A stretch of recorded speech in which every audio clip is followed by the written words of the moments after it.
ส่งอาการที่เฮาเฮ็ดอำดีนั้นมันสั่งตอบแทนเอาขึ้นอันนั้นซาในก็เกี่ยวกับร้องวดกามเกี่ยวกับร้องแหมกันเหมือนจัดปนมาอยู่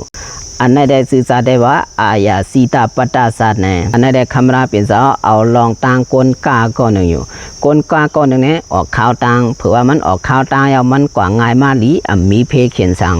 อันที่มันมีเพเขียนสิออกข่าวต่างอยู่นั้นมันวนว่าผีต่างในเป้ามันวนว่าผีต่างในลุมลามันวนว่าผีต่างในตัวถึงมันแด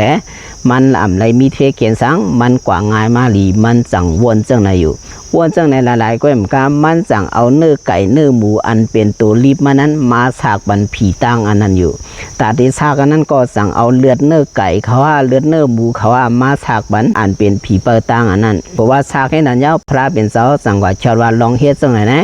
มันสั่งเป็นบทต่อบทแทนเอามามันนำดีในเสพระเป็นเสาสั่งเอาศาสตร์ในเสคอในอยู่ในศาสตร์อายาสีตาปตาศาสตร์ในก็มีตาปอนึงสั่งมีกลกาก็หนึ่งอยู่กลกาก็ไหนก็ว่ามันดีกว่ากากลกาก็ไหนก็มันดีอันกว่ากาต่างเมืองไหนกำนั้นมันสั่งหนาโซมันไปกว่านั้นมันสั่งเอาหมอกเอาหมากเสกว่าสู้ผีไม่ยองอยู่กว่าสู้ผีไม่ยองเสลาดว่าเพราะว่าเก่าออกข้าวตั้งมีเพเกียนสังเก่ากว่าไม้มาหลีป้อในซึ่งเมื่อเก่ามาควาดเฮิรนขึ้นยาวนั้นเก่าเดียวเลือดหมูเลือดไก่เสมาต่างผีไม่ยองมันสั่งปันความกะเตียนในเสออกข้าวตั้งอยู่เผื่อว่ามันออกข้าวตั้งก็มันก็รอดเพเกียนเป็นสังมันก็กว่าง่ายมาดีเสมาถึงเฮิรนมันขึ้นเผื่อว่ามาถึงเฮิรนมันขึ้นยาวป้อในซึ่งมันก็เฮ็ดซ้อมหนังกว่ามันก็เอาไก่เขาเอาหมูเขาเอาตัวรีบมันเสมาต่างอันเป็นผีเป้าไม่ยองในอยู่ต่างให้นั้นละลายก็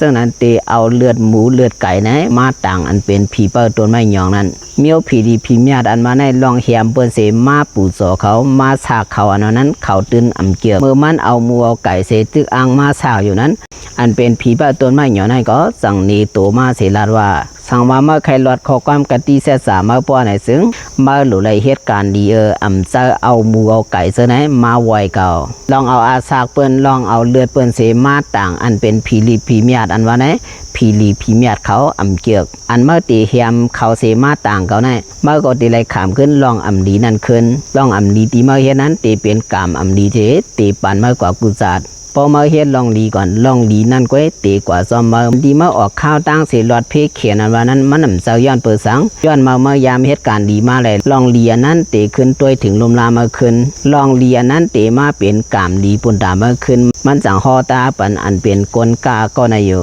ถึงกำนั้นแล้วอันเป็นกลกานั้นก็เลยต่อมตะลาอันเป็นผีรักโซนั่นแกมันก็สมชื่อกว่าเดี๋ยววันนั้นมาอันเป็นคิงกลกาในก็ต้อนเอาอาซากเบิ้นตายอ่ะเพราะการนักอายาสีตาปตาศาสตร์ในมันตอนสอนเอาสังป้อในซึ่งการตีเฮาเฮ็ดดีนั้นมันจางมาปัน